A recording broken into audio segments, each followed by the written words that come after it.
শবে বরাতের রাতে একত্রিত হয়ে রাতভর ইবাদত করা ও পরদিন রোজা রাখা কতটুকু শরীয়ত সম্মত?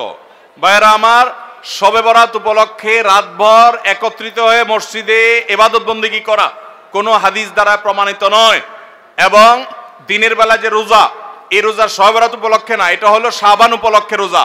এই রোজা হলো আইয়াম বীজ উপলক্ষে রোজা। নবী করিম সাল্লাল্লাহু আলাইহি ওয়াসাল্লাম শাবান মাসে এমনি বেশি বেশি নফল রোজা রাখতেন, সেই হিসাবে আপনিও রাখবেন। আবার আইয়াম বীজ 13, 14, 15 রোজা রাখতেন, সেই হিসাবে রাখবেন। আপনি আল্লাহর ক্ষমা, এই রাতে আল্লাহ তাআলা বান্দাকে সাধারণ ক্ষমা ঘোষণা করেন, হিংসুক ছাড়া, মুশরিক ছাড়া। এই রাতের এই ফজিলত পাওয়ার জন্য আপনি চেষ্টা করলে সেটা ভালো, আল্লাহর কাছে ক্ষমা লাভের চেষ্টা করবেন, কিন্তু বেদাতি কোনো পন্থায় না। অনেকে বলে যে এত রাকাত নামাজ, অমুকটা এত সূরা এত রাকাতে পড়তে হবে, এগুলা মন গড়া কথাবার্তা, এগুলার কোনো ভিত্তি কোরআন হাদিসে নাই।